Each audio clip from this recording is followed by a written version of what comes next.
Alexandre de Moraes recuando? Como assim, Deltan? 3 fatos dessa semana surpreenderam e indicam que Moraes está mesmo recuando. Eu vou contar para vocês quais foram esses 3 fatos e eu vou dar 3 razões para o Moraes estar recuando para você entender o que está acontecendo. E fica comigo que no final eu vou te contar uma novidade. Antes disso, segue o canal, deixa o seu like, eu quero ouvir a sua opinião sobre o que eu vou contar para você agora. Antes, aliás, de alguns desses fatos, esses 3 fatos que eu vou contar para vocês, saiu uma notícia dizendo que Moraes estava realizando esse recuo. Dá uma olhadinha aqui nessa notícia. Moraes põe freio em ofensiva contra o bolsonarismo e reduz tom em decisões. Essa notícia saiu na Folha de São Paulo e, gente, essa notícia aqui é um grande absurdo por si só. Veja só, não cabe a um juiz, a um magistrado, a um ministro realizar uma ofensiva contra o bolsonarismo. E aí tá aqui a imprensa retratando como se fosse a coisa mais normal do mundo. Eu tô cansado de ver a imprensa normalizar o que é absurdo. Não cabe a um juiz fazer uma ofensiva contra um grupo político ou contra uma ideologia. O judiciário não serve para isso. O judiciário não tem representatividade, ele não é eleito, ele não faz política pública, o judiciário não faz leis, o judiciário tem sua legitimidade extraída do fato de que ele executa as leis e a Constituição. Como então que o ministro faz uma ofensiva ou agora freia a ofensiva contra o bolsonarismo? Isso por si só é absurdo.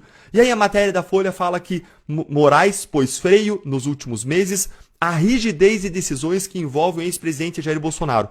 Peraí, mais uma vez, decisões do judiciário não tem que ser nem rígidas, nem não rígidas, tem que simplesmente aplicar a lei. Isso aqui já é uma confissão de que existe uma atuação intencional do judiciário contra Jair Bolsonaro.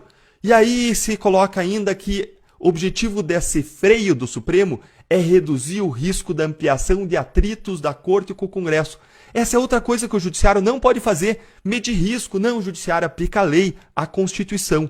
E segue ainda a matéria dizendo que, com isso, com esse freio, os ministros do Supremo, Alexandre de Moraes, quer evitar que se passe a enxergar o ex-presidente Bolsonaro como vítima de perseguição do Supremo. Mas ele é sim vítima, está escancarado. Ele está sendo investigado lá em investigações e inquéritos, sem que nem ele, nem ninguém ao redor dele, nem ninguém investigado tenha foro privilegiado. Ou seja, o Supremo simplesmente não teria poderes, competências para essas investigações, mas está lá. Existe uma série de outros arbítrios nesses inquéritos, sobre os quais a gente tem comentado aqui no canal. E ainda, essa matéria fala que uma outra razão para o freio do Supremo é a proposta de emenda à Constituição que foi aprovada no Senado, que limita as decisões individuais de ministros do Supremo, em reação às pautas que têm sido votadas pela Corte. Então vejam que saiu essa notícia e a essa notícia se somam 3 fatos dessa semana que confirmam essa notícia. O primeiro fato é o fato de que nessa semana Moraes soltou o coronel Naime. O coronel Naime da Polícia Militar, ele foi preso em razão dos fatos do 8 de janeiro e ele estava preso há mais de 1 ano, sem que estivessem presentes os requisitos da prisão preventiva.